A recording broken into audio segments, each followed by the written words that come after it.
Welcome everybody to tonight's program, Calming Back to School Anxiety.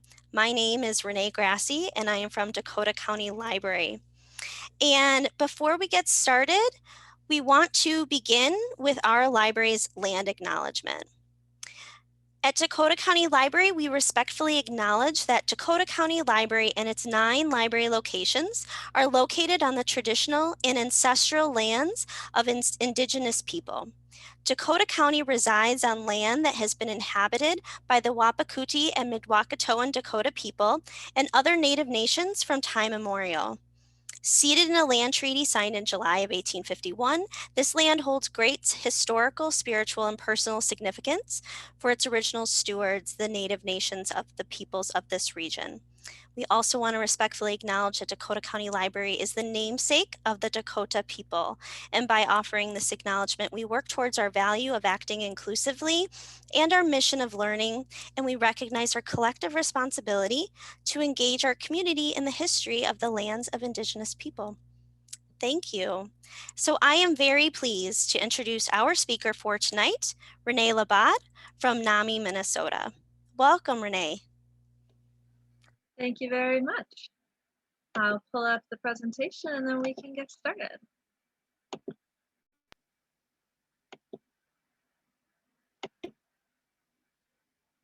So, like Renee said, my name is also Renee, and I will be teaching you in calming back to school anxiety during COVID-19. So this is a class where we talk about why your child might be anxious about going back to in-person learning and what you can do as a parent to help prepare them for that and to help ease their anxiety during the day and after school. So, few logistics I always like to get out of the way. We're going to talk very briefly about self-harm and suicide prevention. It's very quick, but I know that can be a very difficult topic to listen to sometimes. So if at any point during this conversation you feel stressed, overwhelmed, something's really hitting close to home, please feel free to step out and take a break. Just turn off your camera, mute your microphone, walk away, come back when you feel ready. We want everyone to feel very safe and comfortable during this conversation. Otherwise, if you have any questions or comments throughout, please lay them on me. I love questions and comments. Since we are recording, I ask that you write your questions or comments into the chat, just for protecting other people's privacy. And then I'll be sure to address the chat questions and comments. Otherwise, we will also be taking questions and comments at the end. So I'm here with NAMI Minnesota. NAMI stands for National Alliance on Mental Illness. It's one of the biggest grassroots organizations related to mental health. And so kind of what makes NAMI special is that we are not an organization of therapists or of medical professionals. We are an organization of peers, which means either we live with a mental illness or are very close to someone with a mental illness. So in my case, I live with depression. And so what that means is I can't give any sort of medical advice today, but I'm here to share my stories and my experiences. And that's kind of the idea behind what NAMI does. We help people living with mental illness and their families using our own lived experience. So the 3 main things that we focus on are education. I actually usually don't teach this class. I usually teach a class to high school students about mental health and suicide prevention.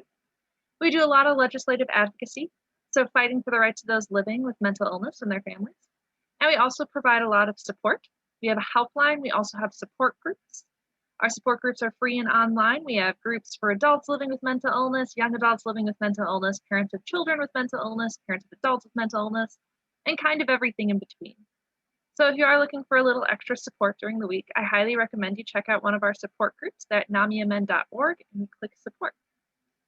So with that being said, let's get started.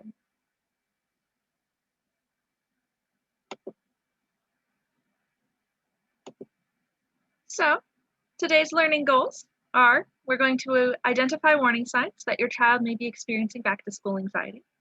We're going to learn strategies to prepare your child before school starts, as well as learn strategies to help your child during and after school. Also, we want to help you know when it is time to get help and to develop some self-care strategies. So, why might my child feel anxious about going back to school? Well, I want you to think back to when you were your child's age. What were some things that made you anxious about going back to school? This would just be in a typical year where there isn't a pandemic and you just had 3 months of summer vacation. What maybe made you feel anxious about going back to school? You can write your ideas in the chat.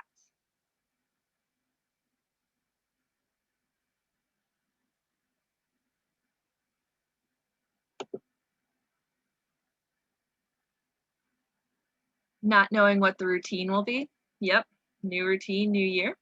Why else are people anxious about going back to school? Making new friends.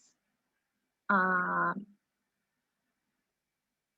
if you had enough folders and notebooks, getting to know a new teacher, not knowing who will be in my class. Yeah, so there are a lot of reasons just to be anxious about going back to school in just a typical school year free of a pandemic. And the reality is that those stressors are still there for your child. We aren't gaining this new perspective of we've survived a pandemic, going back to school will be easy. Those stressors still exist. These things universally make us anxious and may have even been heightened by the pandemic.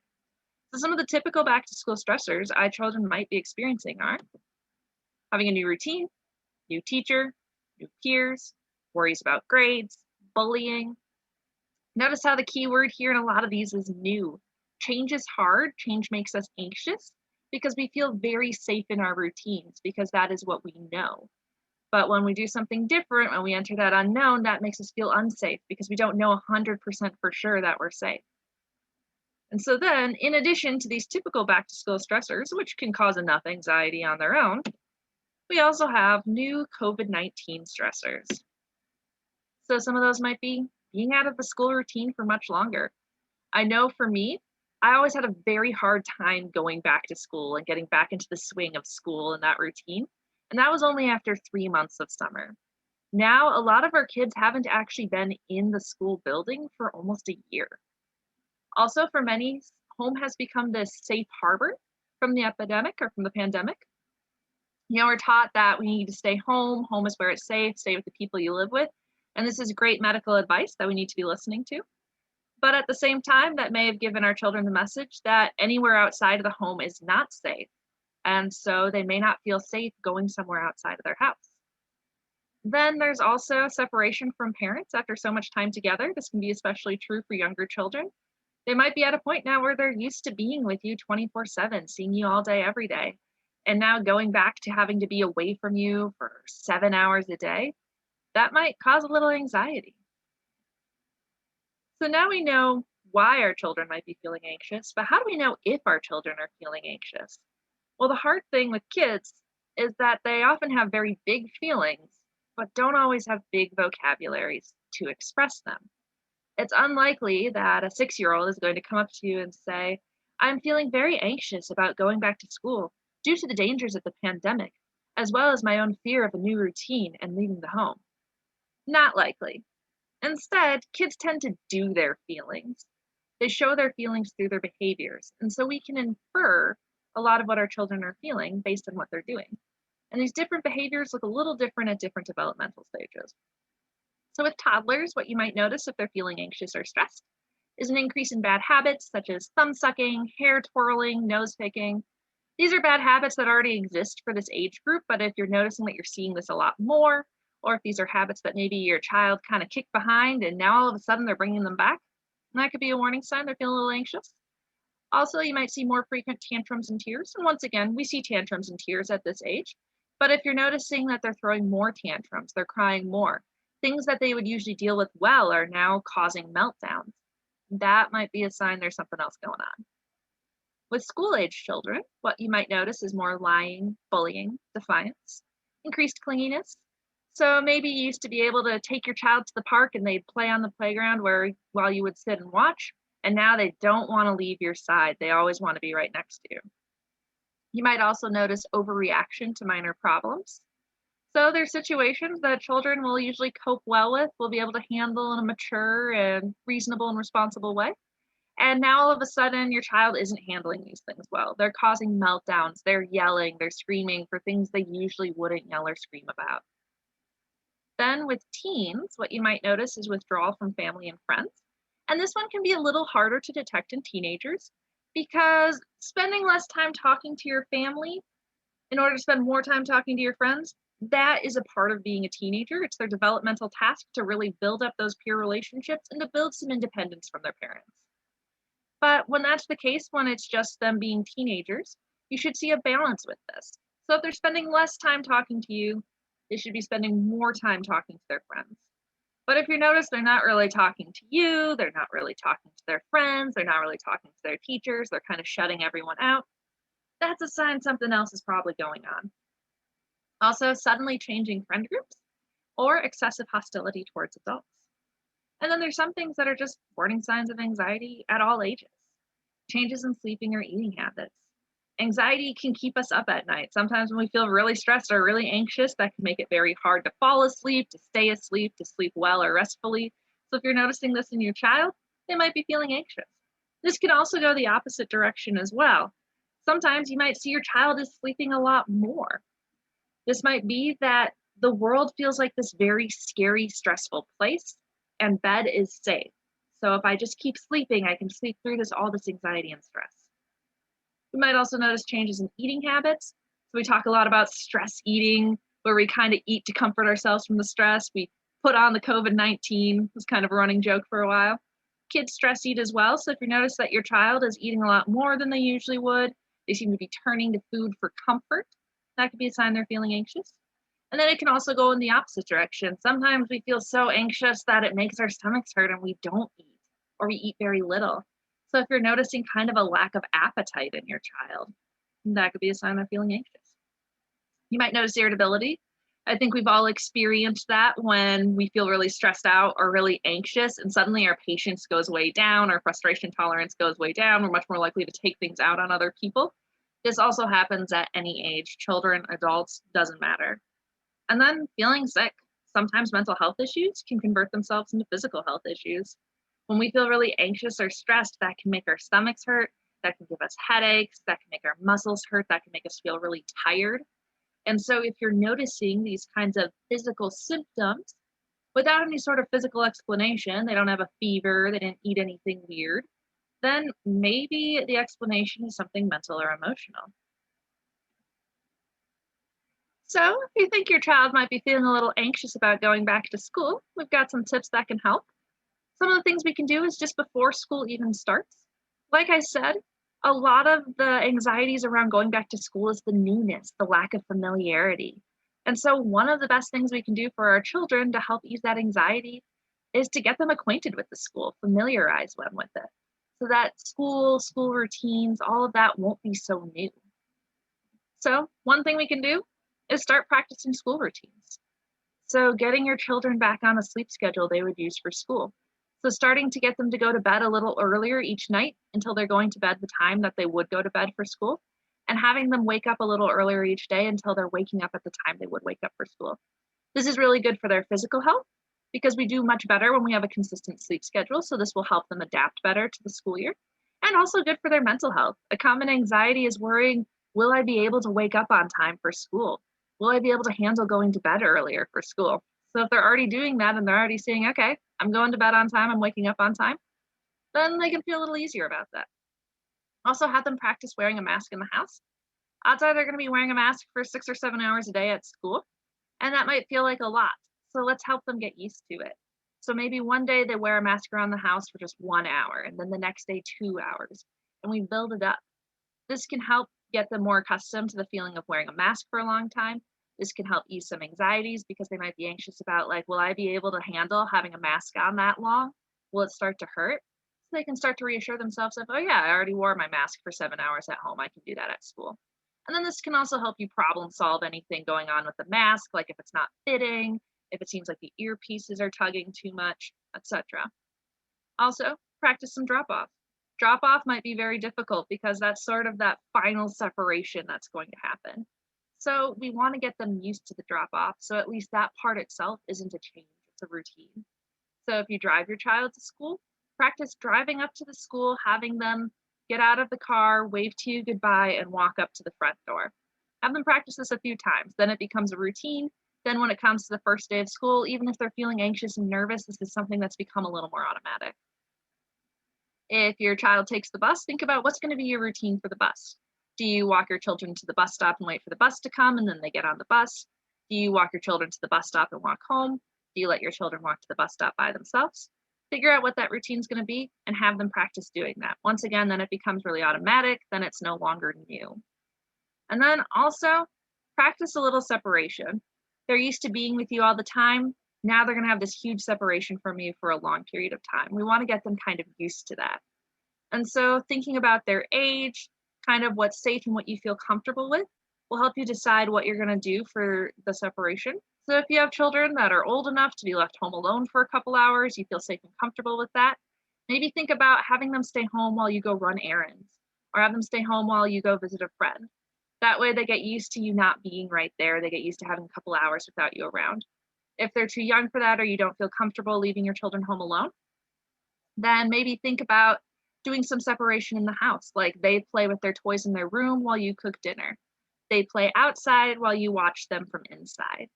Or set up a play date with a friend where the friend's parent can watch both kids, and that gives you a chance to separate a little while so they're used to you being away. Other things we can do, get acquainted with the school. Have them play on the playground. This way, they at least know one thing about the school. They know what the playground's like. They now have some fond memories associated with the school. They got to play on the playground. You can also use that as something to look forward to if they're feeling nervous about school. Well, remember how much fun you had playing on the playground? You'll get to do that at recess every day. Isn't that exciting? And then also, if the school allows, do call the school first before doing this. You can have them practice walking to class. And so you will want to talk to the school. They might not be letting people in. They might not allow the child to be unsupervised, so finding out what level of supervision is required, and have them practice class. So if your child is younger, maybe walk into the school, you stand at the entrance and watch them, and they walk to their classroom. That way they know how to get to their classroom. They're starting to get familiar with what their classroom is going to look like. They won't be as worried about getting lost because they've already walked to the classroom. If you have middle schoolers or high schoolers, it could be helpful to have them practice going through their entire schedule. So starting with their locker, because opening the lockers can be difficult, so we want to be sure they actually know how to do that. And then have them walk to each class in the order they would go in. That way they find their classrooms. That can ease some anxiety around, will I get lost? They already know where to go because they've practiced it. And then once again, it familiarizes them with the school. And another thing we can do is talk about what might look different this year. People actually adapt pretty well to change when we know it's coming, when we know what to expect. Then it's not as new and scary. So it's good to have conversations with our children about what to expect, what's going to happen. So talking about what will lunch, recess, gym, etc. look like. I originally studied to be a teacher, and one thing they taught us in classroom management was that kids aren't actually great at generalizing information. And so when you teach them the rules of the classroom, it doesn't work to just teach them the rules in the context of the classroom and assume that they can generalize it to other locations.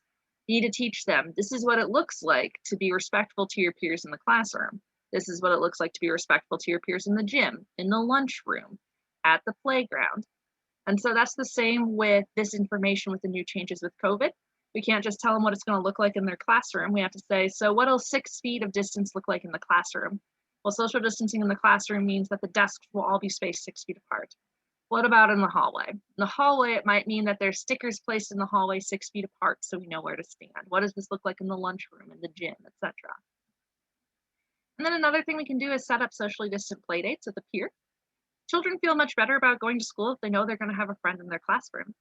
So see if you can get the class roster, see if there's someone that's friends with your child or could be interested in hanging out with your child that's on that roster, and set up a play date. Then they might feel a little more comfortable going back to school. They at least have that sense of security. Well, at least I know I'll have one friend. At least I know I won't be alone. And then if they're talking about being nervous about going to school, you could say something like, well, remember how much fun you had playing with Jimmy the other day? He's going to be in your class. You'll get to play together at recess. Won't that be fun?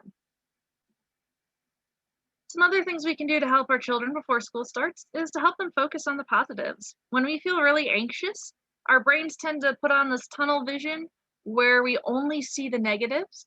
We only see what could possibly go wrong. This was a survival technique, but it's not very helpful right now. And so what it does is it maybe helps us see what could possibly go wrong, but it makes it hard for us to see what could possibly go right. So we want to help our children focus on those things instead.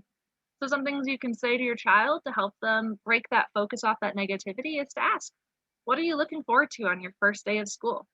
There's probably something they're excited about. Or what have you missed about school?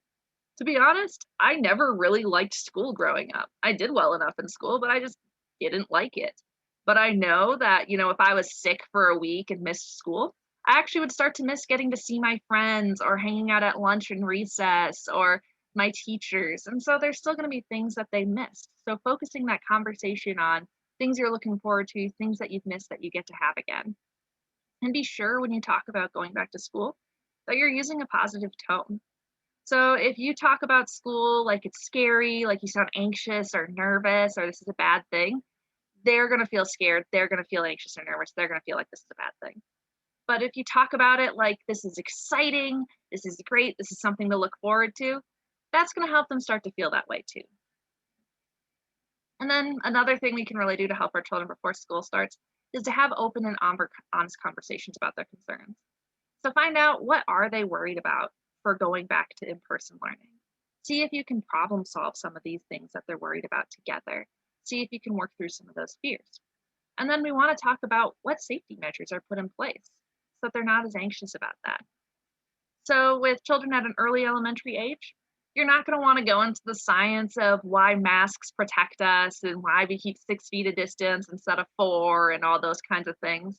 Instead, we just want to stick with the basics that adults are there keeping them safe and that certain behaviors that they do are keeping them safe. So, telling them, the grown ups at your school have made great plans to make it a safe place for you to go, and if you remember those rules that we talked about wearing your mask and keeping your distance and washing your hands, that also helps keep you and other people safe. That's all they really need at that age.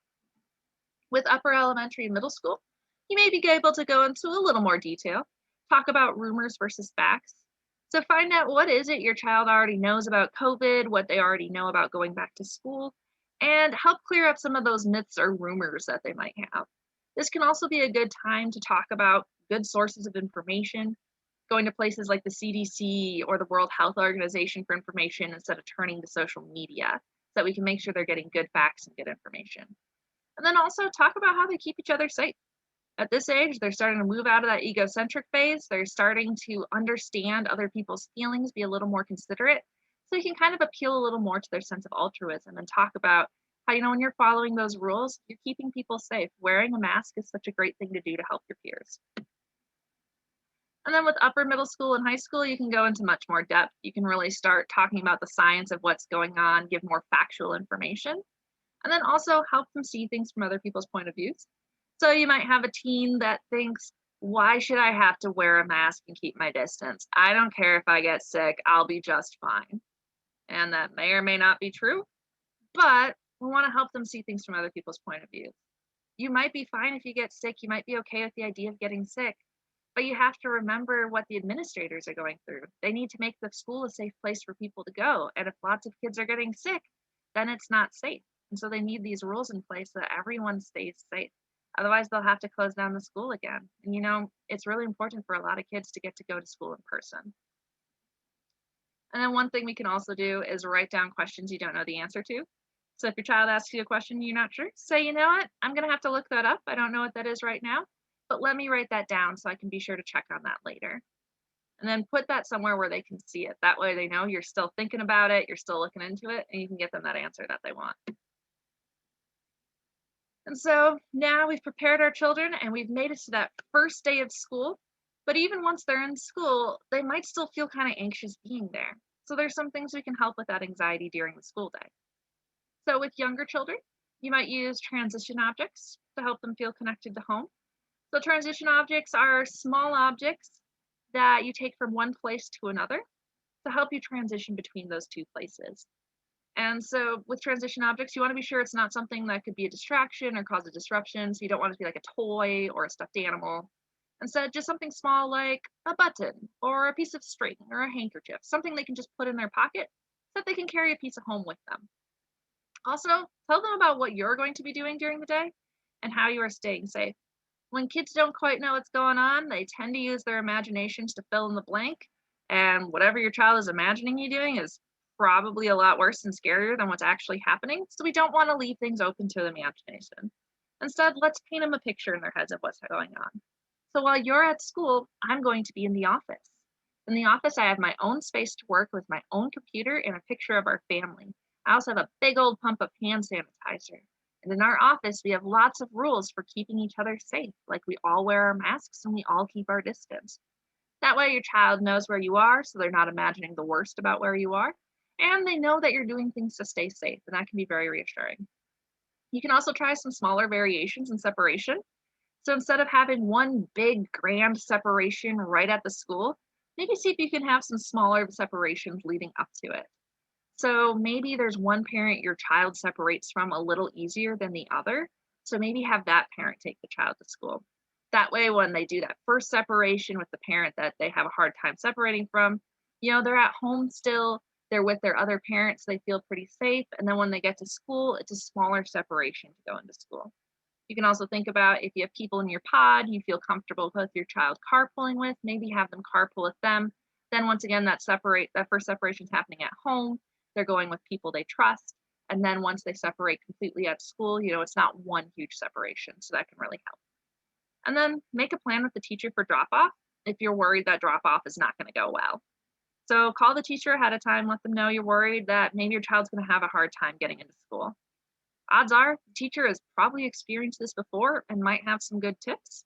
And then you can also make a plan together. So a plan might look like you're going to walk your child to the classroom, teacher's going to be standing outside the classroom, teacher is going to start talking to your child and engaging them, and that's when you disengage and leave. But having a plan ahead of time can make that transition a little smoother. With older children, we want to remind them how they're protecting others and helping their community. We want to really appeal to that sense of altruism and let them know, if we're able to stay safe at school, that allows the school to be open for other kids that really need that in person learning.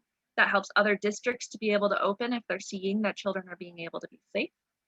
And then with all ages, some things that help is help them focus on what they can control. What makes us feel really anxious a lot of times is when we feel really out of control. And so one thing we can do to counteract that is think about the things we can control.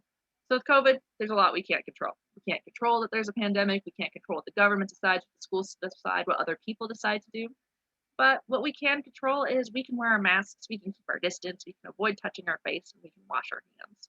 So these are things that are within our kids' control. So if they're feeling very anxious about what's going on around them, remind them of what they already have control over. Also, breathing exercises can be really helpful. We're going to do a breathing exercise during the next slide. And so breathing exercises are great because they're very simple, they're very easy to do. You don't need any sort of tools usually to do them. Your child could do this in class without anyone even noticing, without causing a disturbance. And it's just a really good way to calm down. So learning a breathing exercise and practicing it with your child so that if they feel anxious in the classroom, they can do some deep breathing. That can really help. And then also show that you are prepared for changes.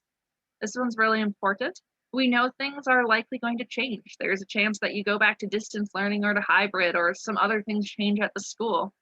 And so that can be a little scary. So letting them know, no matter what happens, we are prepared for it. If we go back to distance learning, we've done it before, we can do it again. If things change at the school, we know how to adapt to change. But your parents are here for you and we're going to work out those changes. And so we're going to do a 4-7-8 breathing exercise. For this recording, we're not going to do the YouTube video, but if you're interested in watching YouTube video to do this exercise with your family, definitely feel free to check that out. We have it on the slides. But this is a pretty straightforward breathing exercise. This is called the 4-7-8 breathing technique. I invite you to do it with me so that we can talk a little bit about how we felt after we're done. And so what you do for 4-7-8 is you inhale for 4 seconds. You hold your breath for 7 seconds, and then you exhale for 8 seconds. And you do this 4 times, so it makes it to be about a minute. And so we start out with a cleansing breath. We breathe in through our nose, out through our mouth, and then we begin. So we start out by breathing in for 4, 3, 2, 1, then hold for 7, 6, 5, 4, 3, 2, 1. Exhale 8, 7, 6, 5, 4, 3, 2, 1. Inhale 4, 3, 2, 1. Hold 7, 6, 5, 4, 3, 2, 1. Exhale 8, 7, 6, 5, 4, 3, 2, 1. Inhale 4, 3, 2, 1. hold 7, 6, 5, 4, 3, 2, 1. Exhale 8, 7, 6, 5, 4, 3, 2, 1. One more time. Inhale 4, 3, 2, 1. Hold 7, 6, 5, 4, 3, 2, 1. Exhale 8, 7, 6, 5, 4, 3, 2, 1. Let me take one more cleansing breath. Breathe in through the nose, out through the mouth. And that's all there is to it. It's a very easy exercise to teach your children. The steps are right there in the name, and it's one that you can easily do without anyone noticing. I actually like to do this a lot if I wake up feeling really anxious or stressed. This kind of helps me go back to sleep. So how did people feel after doing that breathing exercise? Did anyone notice any changes in their body or in how they were feeling? You can type your answers in the chat.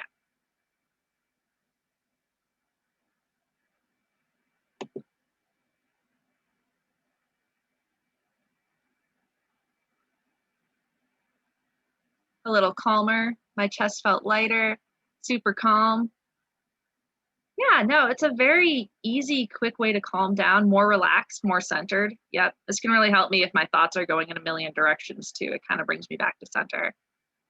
Yeah. So like I said, really good exercise, really easy. If you get a copy of the slides, you can look up the YouTube video so you can practice this with your children. One thing I also usually notice with this is that I often don't realize just how tense I am until after I do the exercise and I feel like my hands starting to loosen or my shoulders starting to loosen. Yeah, it's just a good exercise to do, and it can help your kids get through the school day. So we helped our kids get to that first day of school. They made it through the school day, and now they're coming home. And there's actually things we can do after school to help them cope with anxiety and manage anxiety. One thing that we can do is have planned shared activities in an after school routine. So kids really thrive in routine, both before school, during, and after. And so it helps them just to have a little routine just so they know what they're supposed to be doing. And so an after school routine doesn't mean have every minute of their day mapped out. It doesn't mean they don't have free time. What it means is just having a few steps of what they should be doing when they get home. So that might just mean, when they get home, they put their mask in the laundry room, they put their backpacks in their bedroom, we eat a snack, it's playtime, then dinner time, then homework. Something really straightforward like that, just so that they know what to expect when they come home from school. And it also helps to have planned shared activities. So they're used to spending a lot of time with you. Now they're going to be at school and spending less time with you. So it's good for them to know that there's still going to be something in place so that they still get to spend time together as a family. So that could mean having dinner together every night. That means maybe having a show or a movie that you watch together or play games before bedtime, anything along those lines. Also, make sure that they are sleeping, eating, and exercising. These are 3 very important things. Our brains are a part of our bodies, so when we take care of our bodies, we take care of our brains. So making sure our kids are going to bed at a good time, making sure that they are eating 3 meals a day and that these are balanced meals, and making sure that they're getting plenty of exercise. So having them play outside a little bit each day. Also, set up some ways for them to safely socialize after school. So this might mean a socially distant outdoor play date. This might mean doing a video call, but it's important that they have some social time. Socializing really helps ease our anxiety. And being in school with friends is still an improvement from being at home all day without seeing friends, but it's still nice to just have free time with friends versus being there in kind of a work school setting. Also, encourage your child to do more of their favorite activities. When we do our favorite activities, that helps refresh us, it fills us up. It's a form of self care that gives us the energy to keep doing maybe difficult or stressful things. So, if your child really likes to draw, encourage them to draw more. If they love to play outside, encourage them to play outside more. And then also check in with your child about their day. You can't help them with what they're feeling if we don't know what they're feeling. So making sure each day you're talking to them, finding out what's going on, how they're doing. We're going to talk a little bit more in the next slide about how to have a good check-in with your kids. But some good questions to just ask them each day is just, what are they looking forward to tomorrow? We want to keep that narrative of going back to school as something to look forward to. It's something to be excited about. And then problem solve any sort of fears they're having. So if there's something that's still making them worried about school, if there's something that's not working well for them, problem solve together. And so that means you don't give them a solution as the parent. You work together to find a solution that works for both of you that helps ease that anxiety and fear. So, when doing some check ins with your children, there's some good steps that can really help make this a good conversation about how they're feeling. With young children, it really helps to use a feelings chart. So, like I said earlier, kids have big feelings but don't always have big vocabularies to express it. This is especially true with younger children. So, sometimes it can help to have a feelings chart, which is a piece of paper with a bunch of pictures of different facial expressions and an emotion word underneath them. And you can hold it up to your child and say, which one is how you're feeling? Which one looks like how you feel? And have them point to it. And then give it a name. Oh, this says that you're feeling nervous. This says you feel anxious. This says you feel frustrated. What's making you feel that way? And then you can start a conversation. It's easier for them if they have a picture they can point to instead of trying to find words that they maybe don't have to explain how they're feeling. With older children and with teenagers, you maybe don't need the feelings chart, but it can still be kind of intimidating for parents, especially with teenagers. There's often this fear of, if we try to talk to them about how they're feeling, they're just going to say they're fine. They're not going to want to talk. Or worse, this is going to backfire and they're just going to be angry that I even asked them. And I'm not going to say that's not going to happen. It totally does happen sometimes. But that's not something we have to worry too much about. The most important part of these conversations isn't even having the conversation, it's showing that you care enough to ask. So even if the conversation doesn't go well, even if it seems to backfire, you still showed that you cared enough to ask how they're feeling and that you're someone they can go to if they do decide to talk to someone about how they're feeling. And that's really the most important thing you can do. With that being said, there's still some things we can do to increase the likelihood that we have a productive conversation. One thing is to think of a specific topic or question before getting into the conversation. So you don't want to start with, how you doing? How are you feeling? How are you? The answer you're going to get is almost always fine, good, or for the grammatically correct, well. We've been programmed to believe people don't really want to hear how we're doing when they ask us that. They just want to hear we're okay. And so we just almost automatically say we're okay. And so what we need to do is give a more specific question so that we can get a more specific answer and so that we can give permission to talk about maybe some deeper or more difficult feelings. And so what that might look like is saying something like, yeah, how are you feeling about being around more people than we used to be around? How are you feeling about not being home as much as you used to? How are you feeling about X, Y, and Z? This way, it's a more specific question. We get a more specific answer. We're opening that conversation a little better. And another thing we can do is start with our own feelings. When you start with your own feelings, you're making yourself vulnerable, you're modeling that vulnerability. That makes your child or teen feel safer about being vulnerable. And you're also giving permission to express negative feelings if you're expressing negative feelings yourself. So you might say, it's been good to be back in the office and see my coworkers, but it still makes me kind of nervous to be around so many people. How are you feeling about being back in school? And then whatever feelings they tell you, validate them. All feelings are valid. They are angry, if they are disappointed, if they're stressed, if they're excited, that's okay. You can probably find a reason why they would feel that way and understand a bit where they're coming from and reassure them. I feel that way too if this is happening to me.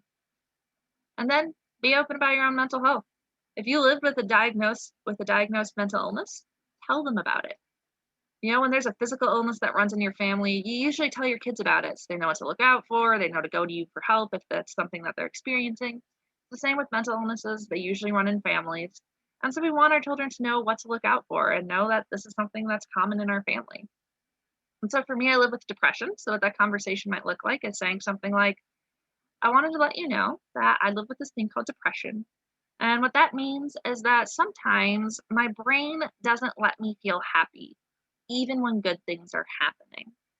And so, what that can do is it can make me feel really tired. It can make me not enjoy things I used to really love. It can make it hard for me to see friends or just have a good time.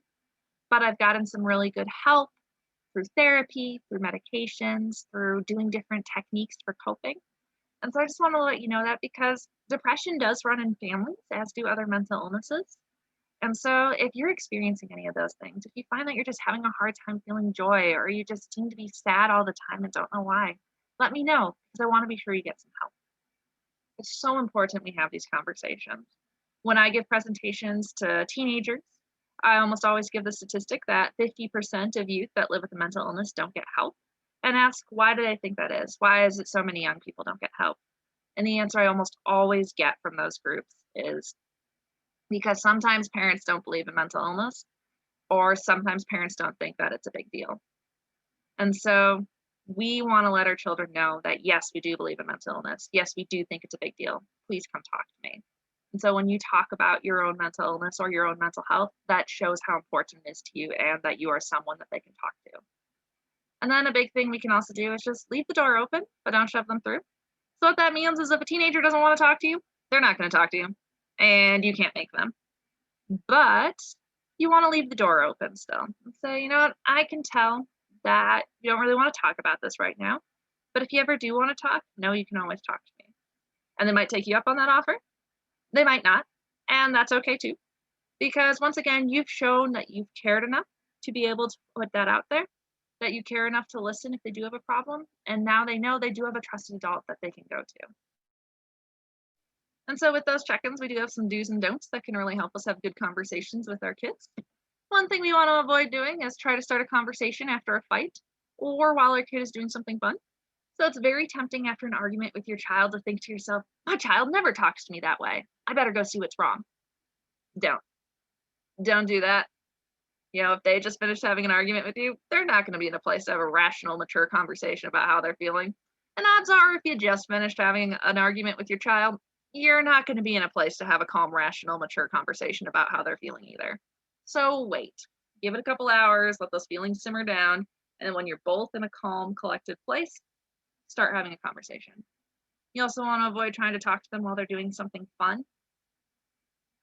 You know, if your child is playing their favorite video game or they're talking to their friends or they're watching their favorite show, they're not going to want to talk to you about how they're feeling. And so they're going to tell you what you need to hear to make you go away. So instead, what we want to do is pick a time when your child is relaxed and not busy. So maybe just make that a dinner time routine. At dinner, we talk about our days and what's been going on. The other thing we want to avoid doing, giving advice if they don't ask for it. This one's really hard because as parents, you have a lot of wisdom, you have a lot of experience, you want to help your children and pass that on. But that's usually not what your kids are looking for. If they want advice, they will ask for it. But most of the time, people don't want advice. When they're talking about how they're feeling, they just want to be heard. They want to be listened to. They want to be supported. They want to know someone's there for them. And so it's far better to give support and support them to solve their own problems instead of solving their problems for them. So what we want to do instead is listen attentively. If we're giving advice, we're talking and not listening. And we want to be listening right now. And we also want to be sure that we ask permission before giving advice. If you have a piece of wisdom you think is really going to help, say, you know, I have an idea of what might help. Do you want to hear it? And then if they say yes, then you give that advice. And then the other thing we want to avoid doing is trying to change their feelings or tell them to look at the positive side. The only way past an emotion is through it. So if they feel sad, they just need to feel sad right now. If they feel angry, they just need to feel angry right now. If they feel nervous, they just need to feel a little nervous right now. And that's okay. We need to sit with our emotions for a little while to process them and work our way through. So it doesn't help our children to tell them to cheer up, to be happy, to be positive. They really can't change the way they're feeling, and most people don't really like being told how to feel. We also want to avoid kind of that look at the positive side narrative or trying to say things like, well, you know, some children don't even get to go to school, or there's children that don't even have food to eat, or et cetera, et cetera. Because we mean well, we're trying to give some perspective, but what we're kind of communicating is other people's problems are bigger than yours, so your problems don't matter. And that's not at all what we want to say to our children. Our children's problems matter because our children matter. And so instead, what we want to do is validate their feelings. Let them know it's okay to feel this way.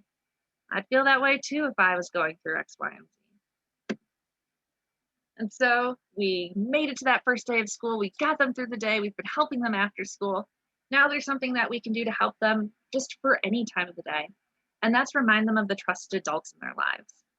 So children need trusted adults to talk to. We want them to be talking to trusted adults. And a lot of the times that trusted adult's going to be you, but sometimes they're going to want to turn to someone else that says nothing about you, nothing about you as a parent, nothing about your relationship with your child. Most of the time, what it means is they care a lot more about what you think than what maybe the school counselor thinks. Or they just care so much about you that they don't want to make you worry. And so sometimes it's easier to talk to another adult. So it's good to have a conversation with your kid and say, like with this pandemic, there might be a lot of big feelings and a lot of things going on. And no, you can always talk to me. But if maybe for some reason you don't feel comfortable, know that there's other adults out there to talk to. And I want to be sure that you're talking to them. So who might be other people you can go to if you need help? So it might be their neighbors. I was really lucky. I grew up in a neighborhood where I knew almost all my neighbors, where I was best friends with most of the neighborhood kids and knew their parents really well.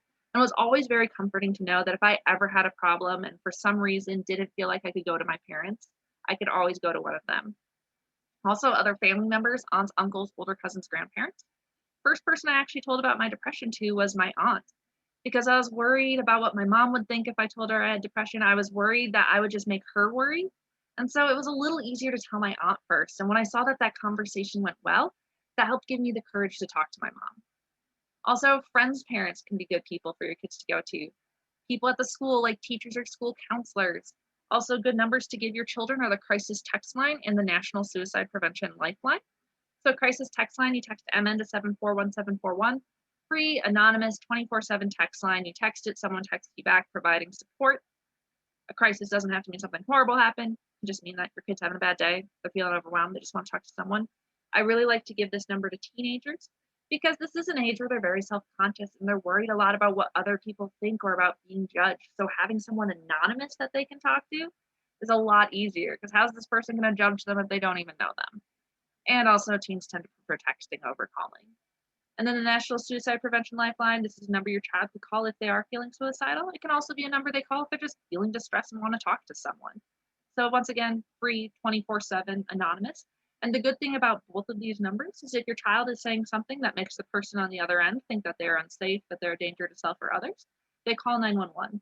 This can also be a way to help ensure your child's safety if they're not telling you what's going on. And then a big thing we can do to take care of our children, take care of ourselves. It's so important we take care of ourselves. To begin with, it helps avoid burnout. Children, they want your love, they want your energy, they want your compassion, they want your care. What they don't actually want is every moment of your time. They want you. And so the only way you can give them all those things, you can give them your love and energy and care and your personality, is if you take care of yourself. Because if you don't have very much left to give. That's why I include this picture of the watering can with the hose in it, because when we take care of someone, we give a piece of ourselves. And so it's important that we refill that so we have something to give our children, so that we can give them the love that they want and need. Also, when we take care of ourselves, it helps us manage our own stress and anxiety. And it's really important we're doing this because when we don't manage our stress and anxiety very well, that anxiety rubs off on our children. And so if we aren't taking time to take care of ourselves, we might be accidentally passing on anxiety to our kids, and we don't want to be doing that. And then there's just the old adage of you can't take care of others unless you take care of yourselves. Self care is not selfish, it is selfless. So, ways to take care of yourself. Those three big things, once again, eat, sleep, and exercise. We need to be taking care of our bodies to help take care of our minds. Also, create a routine for yourself and a to do list. Children aren't the only people that thrive in routine, adults thrive in it too. It helps us get through the day, it helps us know what's coming, it helps reduce the number of decisions we have to make. And also, having a to do list can help break things down and make our tasks seem less stressful. And be sure, though, in your to do list and in your routine, you are scheduling in time for yourself. Because the reality is we don't schedule time for our self care, we might not actually take time for self care. So we got to be sure that we're giving ourselves some of that. You can also practice mindfulness. There's all sorts of apps and videos you can do to practice mindfulness, or you can just go for a walk or be in nature or take a little time to yourself to reflect. You can also use walks to reset between activities. So if you find that you are carrying the stress from work back into the house with you, use walking as a way to kind of ease that stress that when you go into the house, you're refreshed and you've kind of left your work self behind and now you're ready back to being the parent, your home self. You can also practice self-care activities with your children. So if you find you don't have enough time to yourself to do all the self-care activities you love, you don't have enough time to yourself to do yoga or stretch or go for a walk or do a breathing exercise, do it with your children. This can be a really good family activity. This gives you a chance to do those activities you love, and it helps teach your children different things they can do for self-care. Also, talk to other parents. Find out what they're doing and get some support. It is hard enough to be a parent as is. Throw in a global pandemic, life's tough. We need support. We need to be talking to other people, and that can really help us. And then also know when to ask for help. It's so hard to do, but it's so important. There is no shame if you need a little extra help with your kids, if you need to ask your partner to watch your kids for a little while so you can take some time for yourself, or if you need to start calling a professional. If you feel like you want to see your doctor or a therapist, that's so important because we cannot give our children the help and support that they need if we are not giving ourselves the help and support that we need. And one thing for us all to remember throughout all of this, just remember to breathe. Children are resilient and development is fluid. They will bounce back. And so there's often this fear of this 1 or 2 years of this pandemic is really going to throw our children behind. It's going to mess up their development. They're not going to develop the social skills they need. They're not going to develop the academic skills they need. But the reality is development is super fluid. So if there's a social skill that they don't learn by the time they're age 8, they'll just learn it when they're age 9. If there's an academic school they didn't learn in first grade, they can learn it in second grade.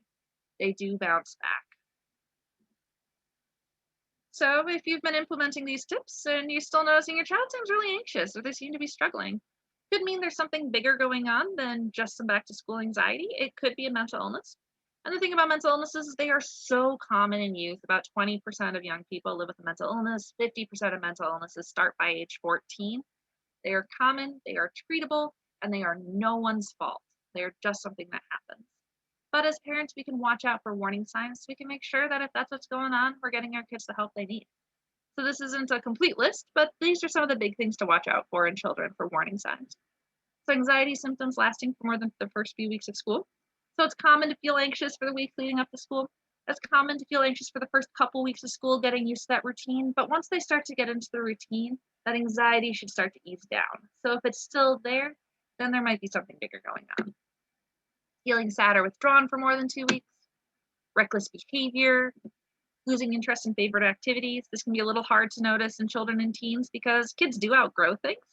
But when they outgrow something, they usually replace that activity with a different activity. So they don't want to take piano lessons because they want to take guitar lessons. They don't want to play soccer because they want more time to study. That's healthy. But if you're noticing that they are losing interest in activity, they're not finding a new activity, and they don't seem to have a desire to find a new activity, they're just not finding any joy in anything, that's a warning sign. Major changes in mood, behavior, eating or sleeping habits. So if something is a change for your child and you don't have a good explanation, that could be a warning sign. So if you have a child that's usually very quiet and calm, and all of a sudden they're really loud and wild, or they're usually very loud and wild, and all of a sudden now they're really quiet and calm, those are major changes that require some explanation.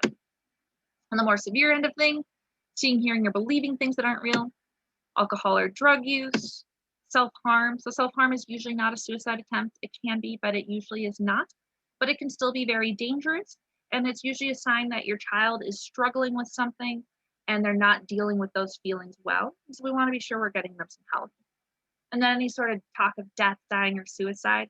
So, these can be suicide warning signs. We don't have time to go into suicide prevention in today's class. But if you are interested in learning more about suicide prevention, I highly recommend you check out a QPR class, Question Persuade Refer. They're free. We offer them at least every month on our website, namimn.org.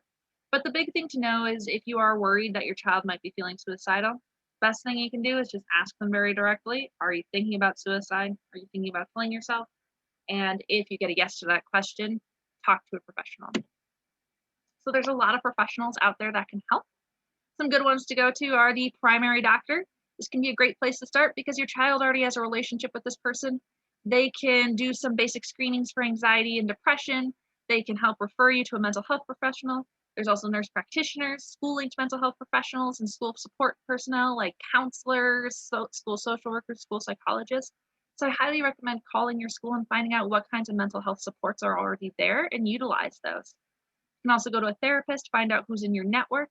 There's still that suicide prevention lifeline. You can not only use that to give to your child to talk to, you can call them as well if you're worried that maybe they're feeling suicidal. They can help you figure out your next steps. There's also the county crisis team. Every county has a crisis team. Sometimes it's a mix of counties that make up a crisis team.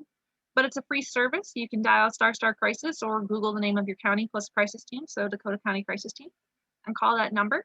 And they can either talk to you on the phone and give advice. They can send a mental health professional to your house to be able to evaluate your child, decide if they need the hospital, decide if they're pretty safe for now, but they might need these kinds of services. And great service.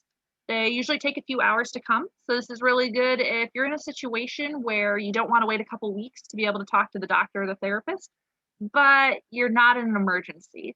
If it is an emergency, though, if there's kind of an immediate threat of harm, then we do want to just be calling 911 because they're going to be able to get there a lot faster. So I know there's a lot to take in with this presentation, but some big things to remember. Starting school again is going to be chaotic for everyone. Change is hard, even when it is a good thing. We are all going to have bad days. Things will probably keep on changing, but despite all this, you got this, and we're going to make it through. So a little bit about what we do. We have our education classes, booklets, and fact sheets. You can find those online. We have our suicide prevention classes, support groups, helpline, public awareness presentations, legislative advocacy. We also do our NAMI walks. This last year we did it virtually. We'll see what happens this year. If you're interested in supporting NAMI Minnesota, you can advocate for a better mental health system, attend an event. Those are all online right now. Sign up for a newsletter, join an affiliate, be a sponsor, volunteer, and become a donor. And this is our contact information. So that's what I have for all of you presentation-wise. Does anyone have any questions for me? Thank you so much, Renee. You have covered an incredible amount of information, and I just want to thank you for sharing your suggestions, really going through the developmental stages and providing so much food for thought and validating our parents who are here today. And each one of you today is working so hard just to be a parent. And so I want to say thank you for everything you're doing, for giving up this time to be here tonight, away from your family, just to learn this today. So thank you so much. And again, to Renee from NAMI, Minnesota, thank you for being here today. We really appreciate it.